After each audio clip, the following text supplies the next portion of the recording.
నిర్గమకాండము 15వ అధ్యాయం 27వ వచనాన్ని అందరం కలిసి చదువుకుందాం. నిర్గమకాండము 15వ అధ్యాయము 27వ వచనాన్ని మనం అందరం కలిసి చదువుకుందాం. తరువాత వారు ఏలీమునకు వచ్చిరి. అక్కడ 12 నీటి బుగ్గలను 70 ఈత చెట్లను ఉండెను. వారు అక్కడనే ఆ నీళ్ళ యొద్ద దిగిరి. మరొక భాగాన్ని కూడా చదువుతాం. సంఖ్యాకాండము 33వ అధ్యాయం. సంఖ్యాకాండము 33వ అధ్యాయము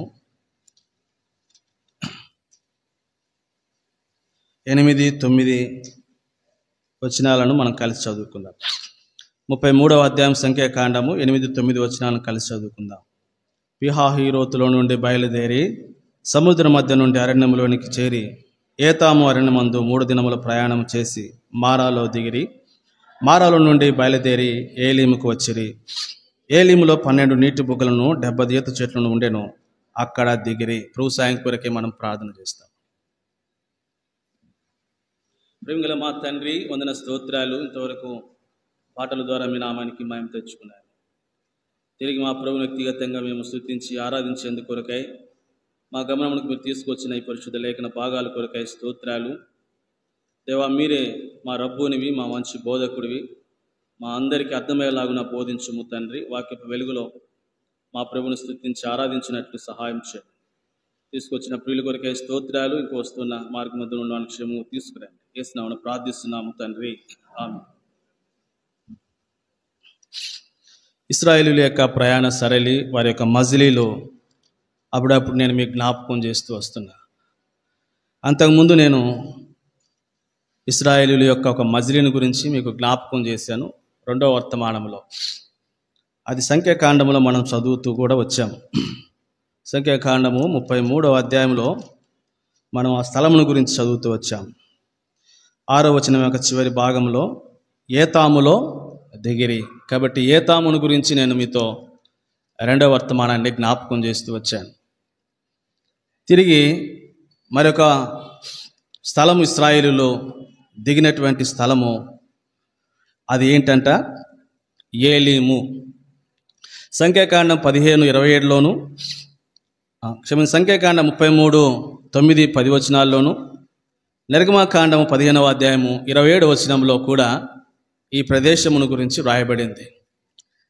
కానీ ఎలాగైనా ఈ స్థలమును గురించి ప్రభా ఏం చెప్పాలి అన్నప్పుడు నాకు చాలా సమయం వరకు కూడా ఏలీముని గురించి ఏమి గుర్తు రాలే. ఆరాధన కొరకు ఏం చెప్పాలి. అయితే విడువక ప్రభుని అడుగుతూ వచ్చా. ఎందుకనే ప్రభా ఈ స్థలాన్ని చూపించావు, ఇక్కడ నేను ఆగిపోతున్నా, దీని నుంచి నువ్వు ఇస్తే తప్ప నేను ముందుకెళ్ళనని ప్రభుతో కూడా దాదాపు 1 గంట పాటు పోరాడా. గంట తర్వాత కూడా ఆలోచనలు రావట్లే. ఏలీము గురించి ఏం ప్రభా, ఏలీము గురించి ఏం చెప్పాలి అని. అప్పుడు ప్రభు అన్నాడు, సరిగా చదువు, ఏలీములో ఏముందో అన్నాడు. అప్పుడు చదివా. ఏలీముకు వచ్చినప్పుడు అక్కడ ఏమున్నాయంట? 12 నీటి బుగ్గలు, 70 ఈత చెట్లు ఉన్నాయి. ఇక ఆ మాట జ్ఞాపకం చేశాడు. కాబట్టి ఇప్పుడు ఏలీమును గురించి మనం ప్రభుని స్తుతించి ఆరాధించేందుకు కొరకై ఆ మాటలే మనం జ్ఞాపకం చేసుకుంటాం. ఏలీము అని అంటే ఒక అర్థం ట్రీస్ అని ఉన్నాయి, చెట్లు అని ఉంది ఇంగ్లీష్లో. ఏలీము అని అంటే ఈత చెట్లు అనేటువంటి అర్థం కూడా ఉంది. కాబట్టి ఏలీము నాకు అర్థం ఏంటి అని అంటే చెట్లు, ట్రీస్ అని ఉన్నాయి, పామ్ ట్రీస్ అని కూడా, ఈత చెట్లు అని కూడా అర్థం ఇస్తూ ఉంది అని. కాబట్టి ఇక్కడ ఏమున్నాయి ఏలీములో అని మనం చూస్తే నీటి బుగ్గలు, ఈత చెట్లు ఉన్నాయి. కాబట్టి fountain of water and palm trees, ఈ 2 కూడా ఎక్కడున్నాయమ్మా? ఏలీములో ఉన్నట్లుగా మనకు అర్థమవుతుంది. కాబట్టి ఇప్పుడు ఆ 2 మాటల్ని మనం ఆరాధన కొరకే చూస్తాం. అది ఏలీము యొక్క అనుభవం. ఇశ్రాయేలీలు ఆ పైలో వారు శూరారణ్యంలో ఉన్నారు, మారాకు వచ్చారు. అవి చేదుగా ఉన్నాయి. ఆ మారాని ప్రభు మధురంగా మార్చారు, అక్కడ రోగులను స్వస్థపరిచారు. ఆ తర్వాత వారు ఇప్పుడు ఏలీమునకు తీసుకురాబడుతూ వచ్చారు. కాబట్టి మొట్టమొదటి మాట ఏలీములో ఏమున్నాయంటే నీటి బొగ్గలు ఉన్నాయి. కాబట్టి అది మొదటి తలంపుగా జ్ఞాపకం చేస్తాను. ఏలీములో ఏమున్నాయి అని అంటే నీటి బొగ్గలు ఉన్నాయి.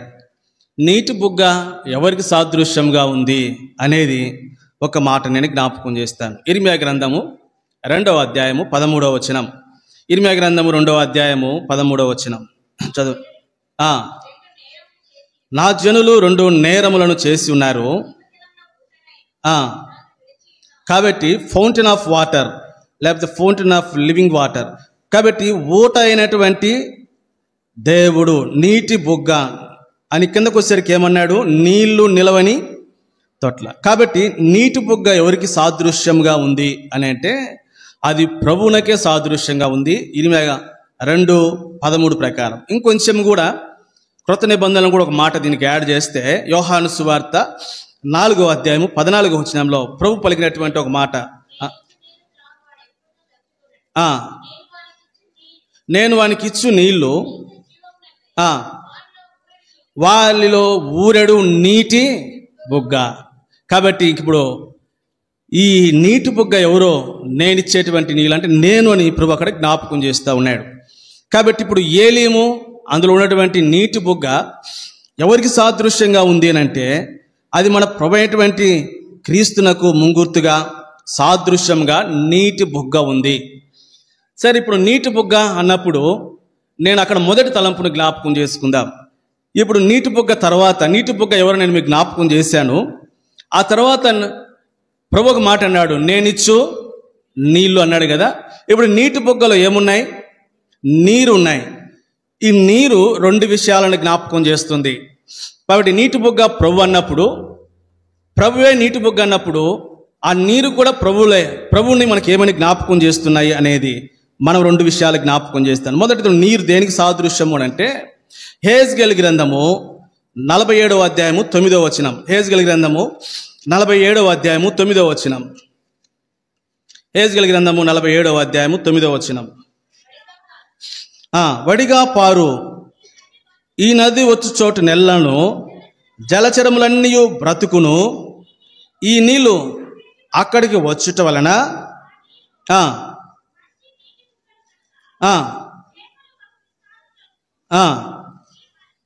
ఈ నది ఎక్కడికి పారునో అక్కడ సమస్తమును.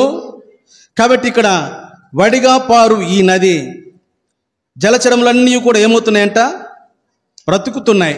ఈ నీళ్లు అంటే ఈ నదిలో ప్రవహించేటువంటి ఈ నీరు అది ఎక్కడి వరకు పారుతుందో అక్కడ ఏమవుతాయంట? సమస్తమును బ్రతుకుతాయి అంట. అంటే ఇప్పుడు నీరు దేనికి సాదృశ్యంగా ఉంది?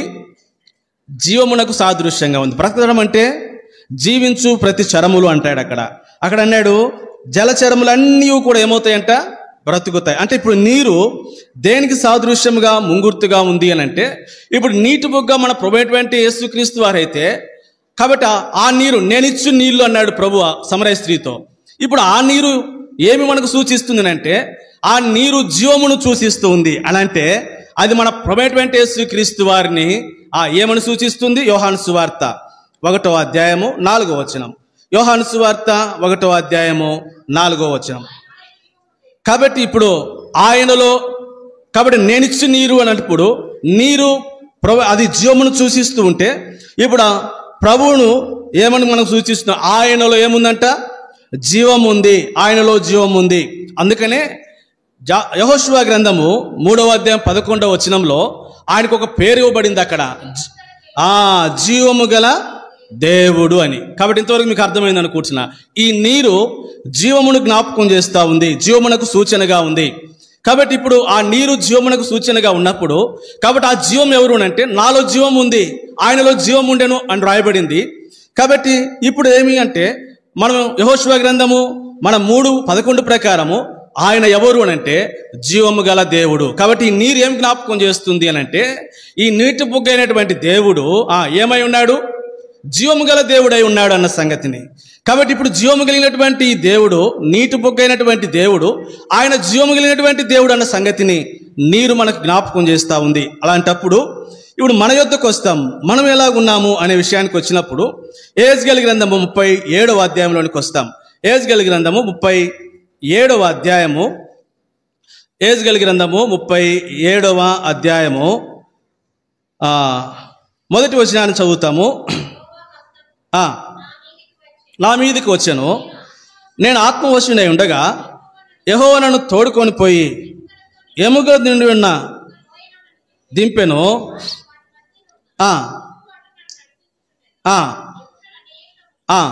ఆ లోయలో కనపడెను. కాబట్టి ఇప్పుడు యేసుగారు ఒక దర్శనమును చూస్తున్నాడు. ఆయన ఎముకలతో ఉన్నటువంటి ఒక లోయలోనికి ప్రభు తాను తీసుకుని వెళితే ఎముకలు అనేకలు ఆ లోయలో ఉన్నాయంట. ఆ లోయలో ఉన్నటువంటి ఎముకలన్నీ కూడా ఏమై ఉన్నాయంట? అవి కేవలము ఎండిపోయి ఉండెను అనే మాట. ఇప్పుడు 5వ వచనంలోనికి వస్తాం. ఈ ఎముకలకు ప్రభువైన యెహోవా సెలవిచ్చినదేమనగా, మీరు బ్రతుకున్నట్లు నేను మీలోనికి బాగా ఆలోచన చేయండి. అక్కడేమో చూపించిందేమో ఎముకలను, అవి కేవలము ఎండిపోయినవి అన్నాడు. 5వ వచనంలోనికి వచ్చినప్పుడు మీరు బ్రతుకున్నట్లు అంటే ఆ ఎండిపోయినటువంటి ఎముకలు ఎవరు? అవి మానవుడిని సూచిస్తూ ఉన్నాయి కదా. అంటే ఇప్పుడు మానవుడిని మనం ఎట్లున్నాము అంటే ఎండిపోయినటువంటి, అంటే జీవం లేనటువంటి ఎండిపోయినటువంటి స్థితిలో మనం ఉన్నామన్న సంగతి మనకిక్కడ అర్థమవుతుంది. కాబట్టి ఇప్పుడు ఎండిపోయినటువంటి స్థితిలో ఉన్నటువంటి మనల్ని ప్రభు మీరు బ్రతుకున్నట్లు నేను మీలోనికి ఏం రాబడిస్తున్నాడంట? జీవాత్మను రప్పిస్తున్నా. అంటే ఇప్పుడు మనము ఎండిపోయినటువంటి, అంటే ఆ జీవము లేనటువంటి స్థితిలో ఉన్నాం. ఎండిపోయినటువంటి ఎముకల వలె చలనము లేకుండా, జీవము లేకుండా. కాబట్టి ఎండిపోయినటువంటి ఎముకల వలె మనం ఏమాత్రం చలనం లేనటువంటి, జీవం లేనటువంటి స్థితిలో ఉన్నాం. పౌలపోస్తుడు ఎఫెసీయులకు రాస్తూ 4వ అధ్యాయం 18వ వచనంలో ఒక మాటను రాస్తూ వచ్చాడు.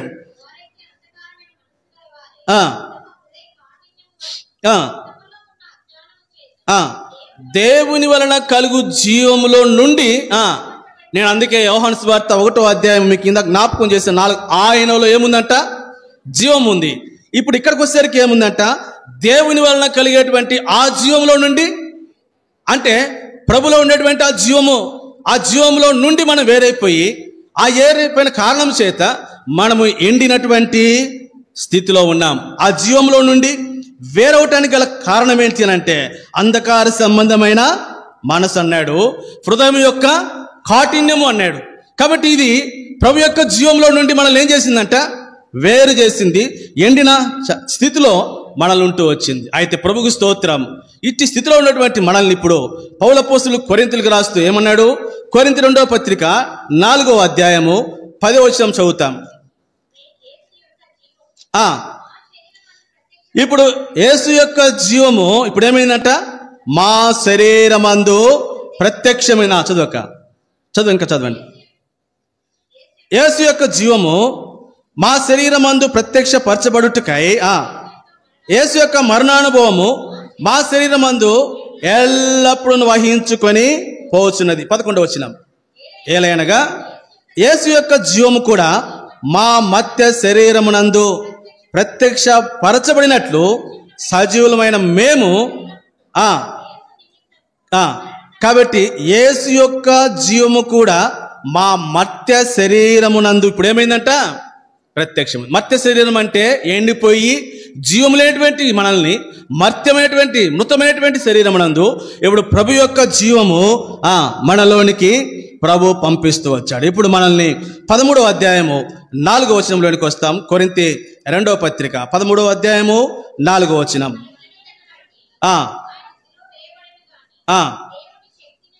దేవుని శక్తిని బట్టి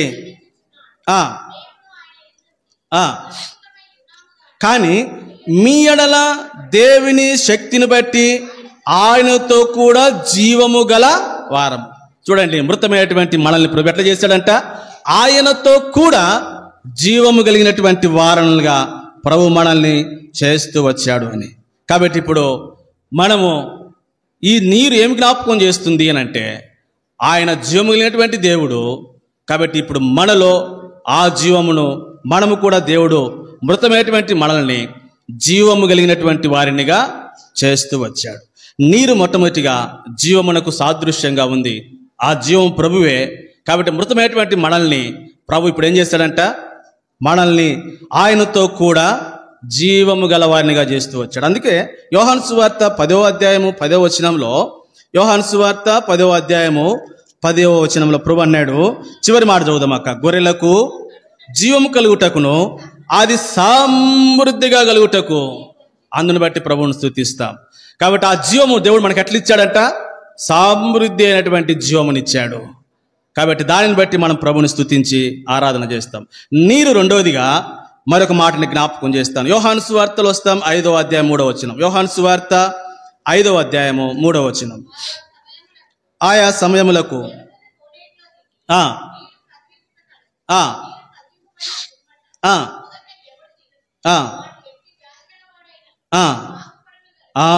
ఎట్టి వ్యాధి గలవాడైనను బాగుపడను. 6వ వచనంలో మధ్య భాగంలో స్వస్థపడగోరుచున్నావా అని వాడిని అడిగాడు. కాబట్టి ఇప్పుడు నీరు రెండవదిగా ఈ సందర్భంలో మీరు జాగ్రత్త చదవండి. నీరు రెండవదిగా దేనికి సూచనగా ఉంది? స్వస్థతకు సూచనగా ఉంది. స్వస్థతకు సూచనగా ఉంది. రాజుల 2వ గ్రంథంలో మనకు తెలుసు 5వ అధ్యాయంలో. కాబట్టి మొదటి వచనాన్ని 14వ వచనాన్ని మాత్రం చదువుతాం. రాజుల మొదటి గ్రంథం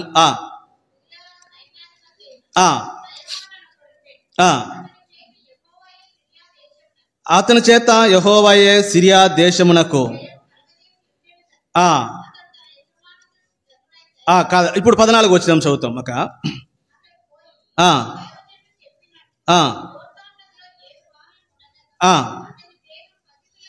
కాబట్టి ఇప్పుడు అతను వెళ్ళి ఆ సైన్యాధిపతి యోర్దాను నదిలో ఎన్నిసార్లు మిగిలాడంట? 7 మార్లు. ఇప్పుడు ఏమైందంటే అతడు దేహము అంటే ఇప్పుడు ఈ 2 సందర్భాలు మనం జ్ఞాపకం చేసుకుంటూ వచ్చినప్పుడు నీరు దేనికి సాదృశ్యంగా ఉంది అని అంటే స్వస్థతకు సాదృశ్యంగా ఉంది. అంటే ఇప్పుడు ఈ నీరు మన ప్రభువుని ఏమని చూపిస్తుందో జ్ఞాపకం చేస్తాం. నిర్గమకాండం మీద మనం చదివిన భాగంలోనికి వస్తాం. నిర్గమకాండము 15వ అధ్యాయం 26వ వచనాన్ని చదువుతాం. 27లోగా ఉంది, 26 అనుకుంటా, చూడండి.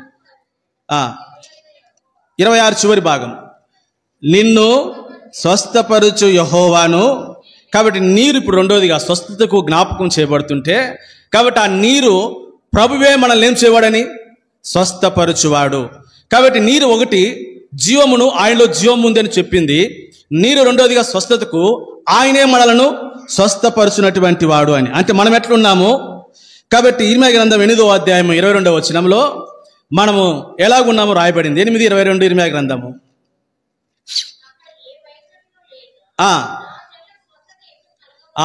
నా జనులకు స్వస్థత ఎందుకు అంటే, జనులకు ఇప్పుడు ఏం లేదు, స్వస్థత లేదు. కారణం ఏంటి?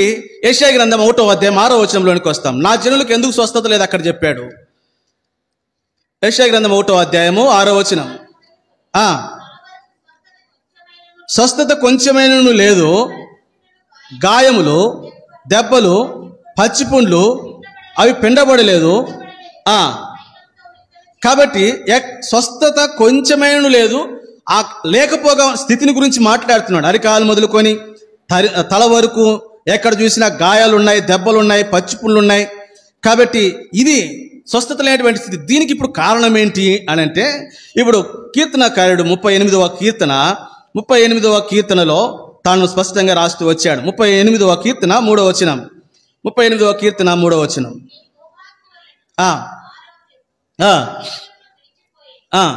నా పాపములు బట్టి, కాబట్టి ఎందుకు స్వస్థత లేదు? ఇప్పుడు నా జనులకు స్వస్థత లేకపోవటానికి కారణము, కాబట్టి ఇప్పుడు పాపమును బట్టి ఏం లేకుండా పోయిందంట. కాబట్టి ఇప్పుడు మన జీవితంలో ఎలాగున్నాము అని అంటే, మన పాపములను బట్టి, మా పిల్లలు మాట్లాడొద్దు, మన పాపములను బట్టి మనకేం లేదు, ఇప్పుడు స్వస్థత లేదు. కాబట్టి ఎందుకు స్వస్థత లేదు అని అంటే, మన యొక్క పాపములను బట్టి మనకు స్వస్థత లేదు. అయితే దేవుడు ఎవరంట? నీరు ఇప్పుడు స్వస్థతను దేవుడు ఏమై ఉన్నాడు? స్వస్థపరిచేటువంటి దేవుడు. అంటే మన పాపమును బట్టి మనకు స్వస్థత లేనప్పుడు దేవుడే మనల్ని స్వస్థపరుస్తూ వచ్చాడు. యెషయా గ్రంథము 53వ అధ్యాయము 5వ వచనం. యెషయా గ్రంథము 53వ అధ్యాయము 5వ వచనం. గాయపరచబడెను. కింద మాట చదువుదాం అక్క, సమయం అవుతుంది కనుక. అతడు పొందిన దెబ్బల చేత, ఇప్పుడు మనకు స్వస్థత ప్రభు అయినప్పుడు, మనము పాపం ద్వారా స్వస్థత లేకుండా ఉన్నప్పుడు, గాయములు, పచ్చిపూలు, దెబ్బలు ఉన్నప్పుడు వాటి కొరకే ప్రభువే దెబ్బలు తిన్నాడు, గాయపరచబడ్డాడు. కాబట్టి ఇప్పుడు అతడు పొందినటువంటి దెబ్బల ద్వారా ఇప్పుడు మనకేం కలుగుతుందంట? స్వస్థత కలుగుతుంది. పేతురు తన పత్రికలో రాశాడు. మొదటి పత్రిక 2వ అధ్యాయం 24వ వచనం. పేతురు మొదటి పత్రిక 2వ అధ్యాయము 24వ వచనం. చనిపోయి ఆయన తానే తన శరీరమందు మన పాపమును మ్రాను మీద మోసుకొనెను. ఆయన పొందిన గాయముల చేత మీరు ప్రభుకి స్తోత్రం. నేను రెండు తలంపులు ఇక్కడ జ్ఞాపకం చేశాను. నీటి బొగ్గ ఎవరికి సాదృశ్యంగా ఉంది? ప్రభువైనటువంటి క్రీస్తుకి. అందులో ఉన్నటువంటి నీరు దేన్ని చూపిస్తుంది? ప్రభువు జీవమై ఉన్నాడు, ఎండినటువంటి మనల్ని ఆయన లోనికి ఆయన జీవమును మనకు అనుగ్రహిస్తూ వచ్చాడని. రెండవదిగా నీరు స్వస్థతను, కాబట్టి మనము కూడా స్వస్థత లేకుండా ఉన్నాము. కారణము కాబట్టి మన పాపములు మనకు స్వస్థత లేకుండా చేసింది. అయితే ప్రభు పొందినటువంటి దెబ్బల ద్వారా మనకేం కలిగింది? స్వస్థత కలిగింది.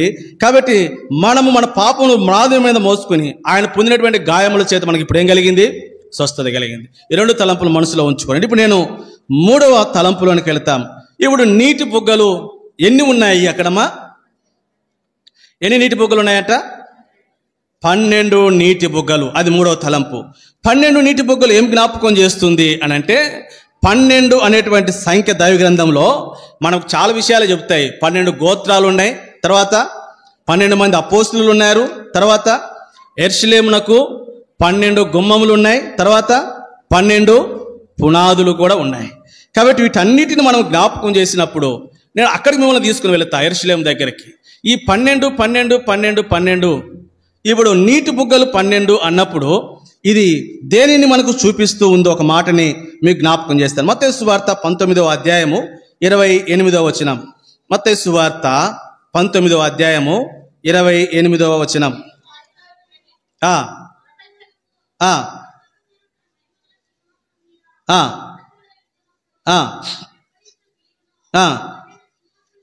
ఆశీనులై కాబట్టి 12 అనేది ప్రభువైనటువంటి క్రీస్తు యొక్క ప్రభుత్వమును ఆయన పరిపాలన చూపిస్తుంది. 12 అనే సంఖ్య ప్రభువైనటువంటి క్రీస్తు యొక్క ప్రభుత్వమును ఆయన పరిపాలనను చూపిస్తుంది.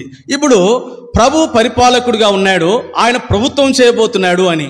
కాబట్టి 12 అనేది ప్రభువైనటువంటి దేవుని యొక్క ప్రభుత్వమును ఆయన పరిపాలన చూపిస్తున్నప్పుడు, ఇప్పుడు ఆయన ప్రభుత్వంలో ఆయన పరిపాలనలోనికి వచ్చినప్పుడు ఇప్పుడు మనిషి కుమారుడు తన మహిమగల సింహాసనం మీద ఏం కాబోతున్నాడు?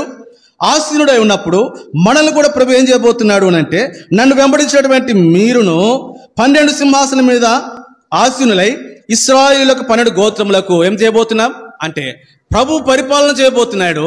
కాబట్టి మనల్ని కూడా ఆయనతో కూడా ఏం చేయబోతున్నాడు? పరిపాలన చేయబోతున్నాడు. అందుకే దానియేలు గ్రంథము 7వ అధ్యాయం 18వ వచనంలో ఏమని రాయబడింది? కాబట్టి మహోన్నతుని పరిశుద్ధులే రాజ్య పరిపాలన చేయుదురని. కాబట్టి ఇప్పుడు మనం ఎవరిమేనంటే, ఈ 12 నీటి బొగ్గలు ప్రభు యొక్క పరిపాలనను ఆయన ప్రభుత్వమును చూపిస్తూ ఉండగా ఆయన ప్రభుత్వం చేయబోతున్నాడు, ఆయన రాజ్యం ఏలబోతున్నాడు, ఆయన పరిపాలన భూమి మీద రాబోతుంది. ఆయన పరిపాలన ఇస్తున్నప్పుడు ఆయనతో పాటు ఆ సింహాసనం ముందు మనముడుకు కూర్చుని ఉండి ఈ పరిపాలన బాధ్యతను అంటే పరిపాలన అధికారమును ప్రభు మనకి ఇవ్వబోతున్నాడు. మనం కూడా ఇశ్రాయేలు యొక్క 12 గోత్రములకు మనము తీర్పు తీర్చబోతూ ఉన్నాము అని. అంటే మనం కూడా మహోన్నతిని పరిశుద్ధులముగా ఆయనతో పాటు రాజ్యం యొక్క పరిపాలన మనం చేయబోతున్నాము అని. అందుకే కొరింథీ మొదటి పత్రిక 6వ అధ్యాయము 2-3 వచనాల్లో, కొరింథీ మొదటి పత్రిక 6వ అధ్యాయము 2-3 వచనాలు.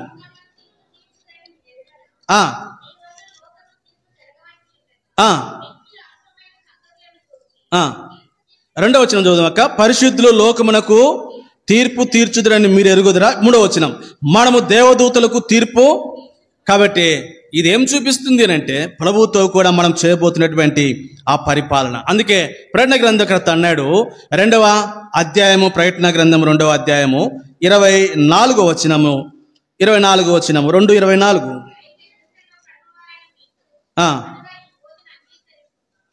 అక్క 26 నుంచి చదువుదాం అక్క. నేను నా తండ్రి వలన అధికారం పొందినట్టు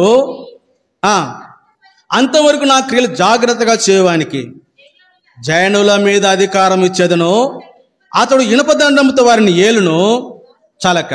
కాబట్టి ప్రభు ఎట్లా అధికారం ఇవ్వబోతున్నాడు అంటే, నా క్రియలు జాగ్రత్త చేయడానికి జనుముల మీద ఏమైపోతున్నాడంట? అతడు ఇనుపదండముతో.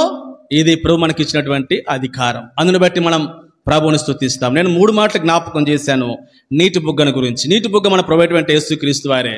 నీరు ఆయన జీవమును, ఆయన జీవము కలిగినటువంటి వాడని, నీరు స్వస్థతను ఆయన స్వస్థపరచువాడని, 12 నీటి బుగ్గలు ఆయన ప్రభుత్వమును ఆయన పరిపాలన చూపిస్తుంది, మనల్ని కూడా పరిపాలకులుగా చేశాడని. ఇప్పుడు 2వ మాటకు వస్తే, నీటి బుగ్గల తర్వాత అక్కడ ఏమున్నాయి? ఈత చెట్లు ఉన్నాయి. కాబట్టి ఇప్పుడు ఈత చెట్ల యొద్దకు వస్తాం. ఈత చెట్లు అని అన్నప్పుడు ఇప్పుడు చెట్టు ఎవరికి సాదృశ్యంగా ఉందో కూడా తెలుసుకుంటే మనకు అర్థమవుతుంది కదా. ఇప్పుడు వస్తాం ఈత చెట్లు అనేది ప్రక్క నుంచి, అది మూడో తలం. నేను చివరి తలంపులో ఈత చెట్ల గురించి చెప్తాను. కానీ ఈత చెట్లు అన్నప్పుడు ముందు దేని గురించి తెలుసుకోవాలా? చెట్టును గురించి తెలుసుకోవాలా. కాబట్టి ఎవరు చెట్టు? లూకాసు సువార్త 23వ అధ్యాయం 31వ వచనం. లూకాసు సువార్త 23వ అధ్యాయం 31వ వచనం. వారు పశ్చిమ్రానుకే ఇలాగూ చేసిన ఎడలా, ఇంగ్లీష్లో అయితే ఇలా, తెలుగులో అయితే వారు పశ్చిమానికి ఇలాగూ చేసిన ఎండిన దానికి ఏం చేయగలని చెప్పి, ఇంగ్లీష్లో అయితే ఫర్ ఇఫ్ దై do these things in a green tree అన్నాడు, పచ్చని చెట్టు అన్నాడు. కాబట్టి పశ్చిమాను అని తెలుగులో ఉంది, ఇంగ్లీష్లో అయితే పచ్చని చెట్టు అని ఉంది. ఎవరి గురించి మాట? ప్రభు అయినటువంటి యేసుని గురించే కదా. అంటే ఇప్పుడు చెట్టు ఎవరికి సాదృశ్యంగా ఉంది? మీరే చెప్పండి. ఇప్పుడు మన ప్రభు అయినటువంటి క్రీస్తునకే ఈ చెట్టు సాదృశ్యంగా ఉన్నట్లు మనకి ఇక్కడ అర్థమవుతుంది. కాబట్టి ఇప్పుడు చెట్టు మనుషులకే కాదు, నేను ఇంకొక మాట కూడా జ్ఞాపకం చేస్తాను. లూకాసు సువార్త 8వ అధ్యాయంలోనికి వస్తాం. ఆ చెట్టు ప్రభువునకే కాదు, ఇక్కడ 8వ అధ్యాయంలోనికి వచ్చినప్పుడు ఈ చెట్టు ఎవరికి సాదృశ్యంగా ఉందో కూడా నేను మాట జ్ఞాపకం చేస్తాను. 8వ అధ్యాయము, లూకాసు సువార్త 8వ అధ్యాయము 24వ వచనమా? అది కాదమ్మా, అది కాదక్క. గుడ్డివాని విషయంలో ప్రభు అడుగుతాడు కదా,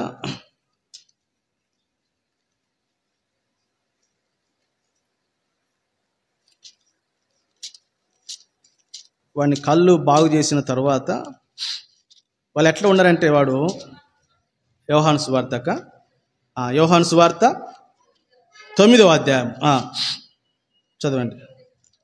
అది కాదక్క,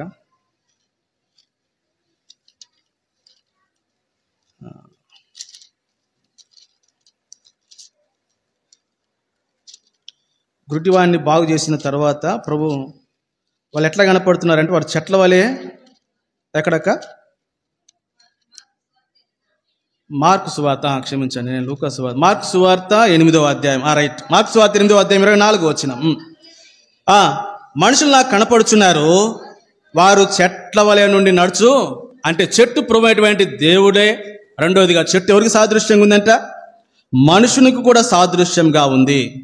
కాబట్టి ఇప్పుడు ఎన్ని చెట్లు ఉన్నాయంటాం అక్కడ? 70 చెట్లు ఉన్నాయి, 70 ఈత చెట్లు ఉన్నాయి. దైవ గ్రంథంలో 70 అనేది దేనికి సాదృశ్యంగా ఉంది అని అంటే, తీర్పునకు సాదృశ్యంగా ఉంది. దేనికి సాదృశ్యంగా ఉంది?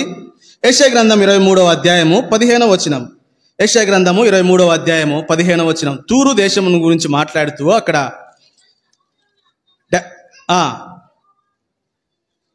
15వ వచనం, ఒక రాజు ఏలుబడిలో జరిగినట్లు తూరు ఆ దినమున 70 సంవత్సరములు మరువబడును. మీరు తర్వాత చదవండి 15, 16, 17 వచనాలు. కాబట్టి 70 సంవత్సరంలో వారు మరవబడటం అంటే వారు తూరు యొక్క శిక్షను గురించి, తూరు మీద దేవుడు తీసుకొచ్చేటువంటి తీర్పును గురించి అక్కడ మాట్లాడుతూ ఉంది. అంటే 70 ఇప్పుడు తూరు పట్టణం యొక్క తీర్పును గురించి మాట్లాడుతున్నప్పుడు నేను ఇక్కడ ఈ తలంపుని ఇట్లా జ్ఞాపకం చేయాలనుకుంటున్నా. ఇప్పుడు ఆ చెట్టు మన ప్రభువైనటువంటి దేవుడు, ఆ చెట్టు ఇప్పుడు రెండవదిగా మానవుని. ఇప్పుడు 70 చెట్లు అన్నప్పుడు ఇప్పుడు ఆ చెట్టు 70 కలిపితే 70 తీర్పునకు సాదృశ్యం అయితే, ఇప్పుడు మనుషుడు దేని కింద ఉన్నాడు? తీర్పు కింద ఉన్నాడు అని అర్థమవుతుంది కదా. కాబట్టి ఇప్పుడు మనం తీర్పు కింద ఉన్నటువంటి వారిమే. ఇప్పుడు తీర్పుకున్న ఉన్నటువంటి మనల్ని, కాబట్టి ఈ చెట్టు ఏమైపోయింది అంటే పశ్చిమానికే వారిలాగు, అంటే ఆ పశ్చిమాను మనం పొందవలసినటువంటి తీర్పు పశ్చిమ అనేటువంటి ప్రభు పొందుతూ వచ్చాడు. అర్థమవుతుంది ఇప్పుడు. కాబట్టి ఇప్పుడు ఈ చెట్లు, ఈ 70 అనేది తీర్పును చూపిస్తూ ఉంటే, కాబట్టి పశ్చిమానికే యూదాపత్రిక 1వ పత్రిక ఉంటుంది, 4వ వచనం. యూదాపత్రిక 4వ వచనం. యూదాపత్రిక 4వ వచనము.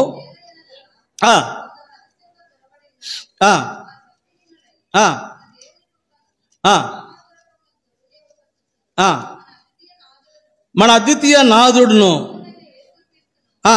విసర్జించుచున్నారు. ఈ తీర్పు పొందుటకు వారు పూర్వమందే సూచించిన వారు. కాబట్టి పూర్వమందే తీర్పు పొందుటకు పూర్వం నుండి మనం ఏం చెప్పిన వారిమాట. కాబట్టి దేనిని బట్టి ఈ తీర్పు మన మీదకి వచ్చింది? యోహాను రోమపత్రిక 5వ అధ్యాయం 16వ వచనం. రోమపత్రిక 5వ అధ్యాయము 16వ వచనం. ఆ, ఆ, కాబట్టి తీర్పు ఎందుకు వచ్చిందంట? ఒక్క అపరాధము మూలముగా. 18వ వచనం.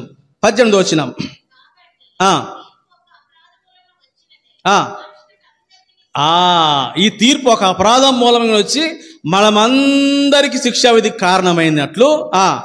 ఇప్పుడు చదవక, అలాగే ఒక పుణ్యకార్యము వలన కృపాదానం మనుషులందరికీ జీవప్రదమైన నీతిని విధించుటకు. కాబట్టి ఈ తీర్పు అపరాధం వలన మన మీదకి వచ్చింది. అయితే ప్రభు ఇప్పుడు ఏం చేశాడు? 53వ అధ్యాయం యెషయా గ్రంథము 53వ అధ్యాయము 8వ వచనం. యెషయా గ్రంథం 53వ అధ్యాయం 8వ వచనం. కాబట్టి ఈ తీర్పు కొరకై ప్రతి మాను ఏమయ్యారంట? వారు ప్రతి మానుకే ఇలాగూ చేసిన ఎడల అంటే ఈ పచ్చని చెట్టుని వారు తీర్పునకు. కాబట్టి ఇప్పుడు ప్రభు ఆ ప్రతిమాడు మన ప్రభువైనటువంటి దేవుడే. ఇప్పుడు ఆ ప్రభువైనటువంటి దేవుడు ఏమయ్యాడంట? అన్యాయపు తీర్పు పొందాడంట. మనము తీర్పు పొందవలసి వచ్చింది. మనం తీర్పులో నిలబడవలసినటువంటి మన అపరాధములు బట్టి మనం ఏం చేయవలసిన వారిని? తీర్పును ఎదుర్కోవలసినటువంటి వారిమై ఉండగా ఆ ప్రభు ఆ ప్రతిమాను. కాబట్టి ఇప్పుడు మన కొరకే అన్యాయపు తీర్పు ఆయన పొందినటువంటి వాడిగా ఇక్కడ మనకు అర్థం. అన్యాయపు తీర్పు పొందిన వాడే అతడు కొనిపో. కాబట్టి ప్రభు మన కొరకే పొందినటువంటి అన్యాయపు తీర్పు. అందుకే ఇప్పుడు ప్రభు అయినటువంటి దేవుని గురించి యోహాను సువార్తికుడు రాశాడు. 3వ అధ్యాయం యోహాను సువార్త 17-18 వచనాలు చదువుతాం. రక్షణ పొందుటకే లోకమునకు తీర్పు తీర్చుటకు.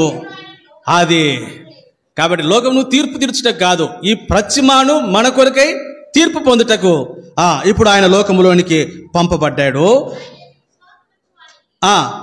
ఇప్పుడు ఆయన యందు విశ్వాసం ఉంచినటువంటి మనకు ఏం లేదు? తీర్పు లేదంట. అందుకే ముగింపులో ఈ మాట జ్ఞాపకం చేస్తే ఈ స్థలం 5:24 ఏమన్నాడు యోహాను సువార్త? విశ్వాసం ఉంచువాడు వాడు తీర్పులోనికి రాక, అది ఆయన యందు విశ్వాసం ఉంచటం ద్వారా మనం తీర్పులోనికి రాలే. ఎందుకు? మన కొరకే తానే అన్యాయపు తీర్పు పొందినవాడు. కాబట్టి ఈ చెట్టు ఏం చూపిస్తుంది అని అంటే అది మన ప్రభువుని, రెండవదిగా మనల్ని చూపిస్తుంది. 70 చెట్లు అనేది మన మీద ఉంచబడినటువంటి తీర్పు సూచనగా ఉంటే మన కొరకే ప్రభు పొందినటువంటి తీర్పు. నేను చివరి తలంపుని క్లుప్తంగా 2 మాటలు జ్ఞాపకం చేసి 5వ తలంపును జ్ఞాపకం చేస్తాను. ఇప్పుడు అది ఏ చెట్లు అంటమ్మా? 70 చెట్లు తర్వాత 70 చెట్లు ఏంటి అంటాయి? ఈత చెట్లు అన్నాడు కదా. ఇప్పుడు ఈత చెట్లు దేనికి సాదృశ్యంగా ఉంది? ఒక మాట యోహాను సువార్త 15వ అధ్యాయం. యోహాను సువార్త 12వ అధ్యాయము 12-13 వచనాలు. మర్నాడు ఆ పండుగ వచ్చిన బహుజన యేసు యెరూషలేమునకు వచ్చుచున్నాడని విని ఖర్జూర మట్టలు పట్టుకొని ఆయన ఎదుర్కొనబోయి. ఖర్జూర మట్టలు ఇంగ్లీష్లో అయితే ఒకే పదం. ఇక్కడ కూడా పామ్ ట్రీ ఉంటుంది. ఈత చెట్లు అన్న కాడ కూడా పామ్ ట్రీ అని ఉంటుంది. కాబట్టి వీళ్ళు ఈత చెట్లు ఖర్జూర మట్టలు చేత పట్టుకున్నారు. ఏమన్నారంటే వాళ్ళు జయము అన్నారు. అంటే ఖర్జూర మట్టలు దేనికి సూచనగా ఉన్నాయి? జయమునకు సూచనగా ఉంది. అంటే ఇప్పుడు ప్రభుని ఏమని చూపిస్తుంది? ప్రకటన గ్రంథము 3వ అధ్యాయము 21వ వచనం. ఏమని ప్రభువును చూపిస్తున్నాడంటే నేను జయించినటువంటి వాడను. అందుకే మన పాట పాడతాం, జయశీలుడావగు ఓ మా ప్రభువ. కాబట్టి ఖర్జూర మట్టలు జయమునకు సూచన అయితే, కాబట్టి ప్రభువే జయవంతుడు, విజయవంతుడు అని. ఎందులో? అపోస్తుల కార్యములు 2వ అధ్యాయము 24వ వచనం ప్రకారం ఆయన మరణమును జయించాడు. మొదటి కొరింథీ పత్రిక 15వ అధ్యాయం 54లో ఆ మాట రిపీట్ అవుతుంది, మరణమును జయించడం అనేది. లూకా సువార్త 24వ అధ్యాయం 5వ వచనం ప్రకారము ఆయన సమాధిని జయించాడు. అపోస్తుల కార్యములు మత్తయి సువార్త 4వ అధ్యాయం మొదటి 10 వచనాల ప్రకారం ఆయన సాతానును జయించాడు. కాబట్టి మరణమును, సమాధిని, సాతానును జయించాడు. కాబట్టి ఇప్పుడు నిర్గమకాండం 15వ అధ్యాయము ఈ మాట జ్ఞాపకం చేసి ఆరాధనలోనికి వెళ్తాం. నిర్గమకాండము 15వ అధ్యాయము మొదటి వచనాన్ని చదువుతాము. ఈ కీర్తన పాడిరి యెహోవాను గూర్చి గానము చేసేదము, ఆయన మిగుల అతిశయించి జయించెను. 21వ వచనం. ఇప్పుడు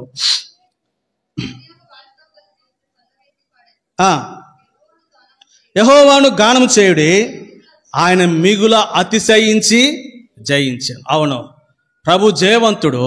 ఈనాడు మనల్ని కూడా మరణం మీదను, సమాధి మీదను, సాతాను మీదను మనకేమిచ్చాడు?